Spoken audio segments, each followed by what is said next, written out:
Well, I just thought I'd give you guys a quick tour of my 61 Westfalia camper. This is one of the first Westfalia lines that VW partnered with Westfalia. Before that, Westfalia used to buy VWs, and then they would go ahead and convert them to campers. They'd buy them all primered, and they had more of a partnership going on with the so23 camper.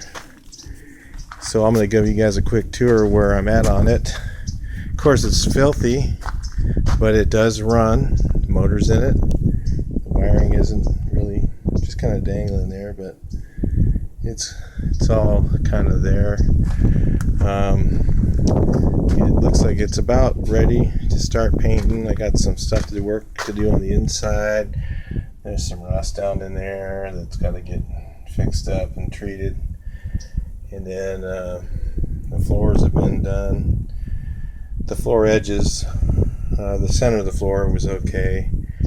A lot of work's been done to the doors, if you can see what I did on the inside. But they are the original doors, which is cool, with this little inset here. I think that was 61 only. I have the seat for it. I have the turn signals for the front. They're not on it yet, obviously, because I haven't painted it. The bodywork's all done, pretty much. Just ready to do final blocking. I'll be showing some more of this as we go. I have the seats, original seat for the front, which is the humpback seat for 61. Yeah, and it's not too bad. It's had a little work behind the bumper there that's going to be there probably. I'm not going to fix because you pretty much don't see it.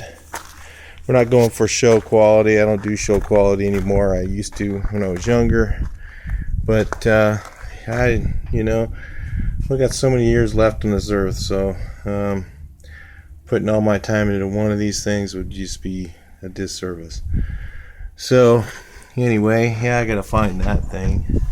If anybody happened to know where there's a lot of interior parts, I'm missing pretty much all of the camper parts. So if you have any volunteers that don't want a ridiculous amount of money for parts for those, and you have them sitting around, collecting dust, give me a little response. I'll get back to you.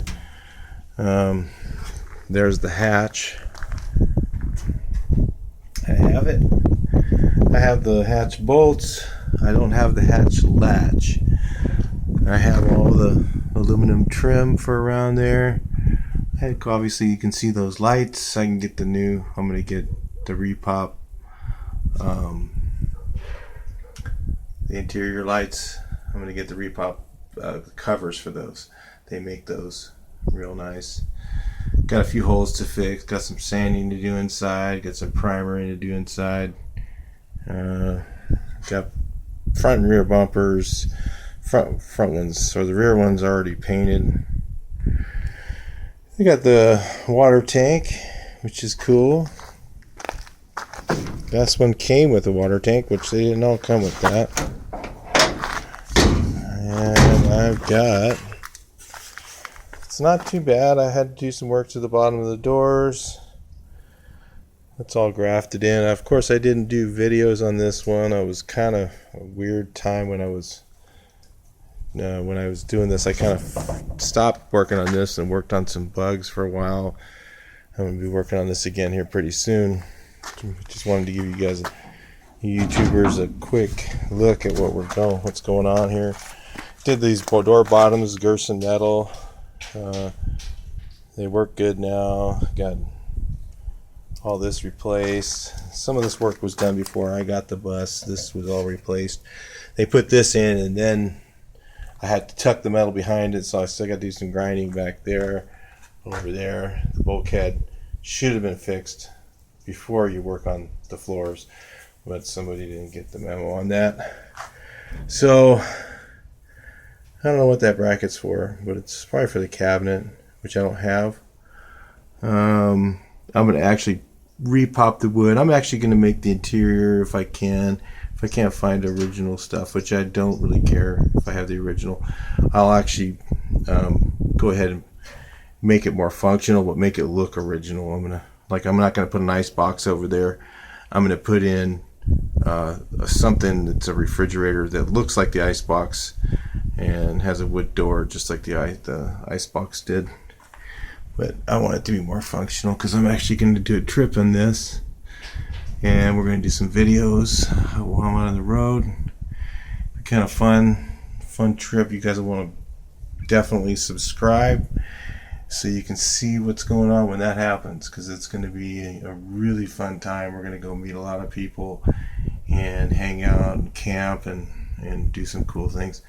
I had to graft in this metal here. Of course, this is commonly rusted if you have an so23 camper, because water usually leaked in here and sat on this area, and I overlaid it, but it looks really good. You can't see it.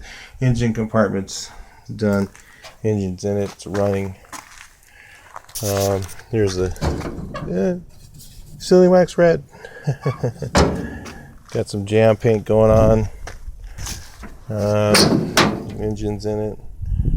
All jams are painted in there. This one I got a ampy muffler. Don't have the tail lights yet, but I'll be putting some on it. I'll probably put some aftermarkets on there. You original freaks will be like, oh my god, you got to put originals on that. But I don't want them to get stolen. They'll be somebody else's then. So this is another look here at the so23. Sitting on 15s, original wheels. They're not the original for this bus, I don't think. Well, actually, I got them at the swap meet, so they're definitely not. Hole in the roof, it's original. The way it was cut out. Yeah, it's pretty. I'm missing, like I said, all the interior, all the pop outs are missing. I do have safaris for it now. So that's one of the things that I was waiting on, is money for those things. Now I've got that, and we're just gonna do it up. It's all not in too bad a shape. This bus had a fair amount of rust and a fair amount of crafted metal, fender wells. So they put some nice original metal back on there, which was nice. They butt welded them in, but of course they warped the hell out of the panels doing that, because you get it too hot unless you use a TIG welder. So that's why I usually overlap everything, because then you have less warpage. Or use panel adhesive, actually, is my new way of doing them. So I did another bus, and I did all the fender wells with panel adhesive. So I'll probably put a video out on that when I do another one of these. I don't know if I will or not build another one of these, because the project prices are so high. Yeah, this is all. I had to do this in two pieces. I didn't have the whole piece, so I got two. I forget how I did this. I think I used a piece from up there, put it behind here, so I had the metal right. It looks better on the engine compartment side, because you can't see this from anywhere. If you're one of those guys that pulls my carpet up, I'm just gonna shove you in there all the way. So yeah, that's pretty cool, man. so23, really rare. These things are pretty hot in Europe. I know you Europeans are probably looking at this trying to... Nope, it's not for sale. So just so you know that. I don't know if I'm gonna sell it or I'm gonna keep it forever, or you never know. I mean, but it's definitely not for sale at this point. And it won't be right when it gets done. I'm going to camp in it for a while. So, cool. Have these guys. These are original. These are the original pieces for around the sub hatch. Original pieces for around the sub hatch. Those will get polished. There's not a lot to look at, but bet you guys would like to see it. The inner panels are pretty good. See all that black on there? That's all because there was a little bit of surface rust on there, and I shoot that all with rust reformer, which it does stop the rust. There's some little stuff going on over there that I got to look at underneath. I haven't done, but I just shot some on there real quick to keep it, make sure it didn't rust more while I'm working on it. It does have these fellows too, which I'm not sure. Those are for the hammock. I don't know, but I have the hinges, but I don't have the latches, which is a bummer. They want a lot of money for those. I'll probably just make something up that works, and I'll get it all to get it together. It's already running. Just needs, and the brakes work. It just needs the finishing touches, and then I'll be putting it together and driving it. Won't be long.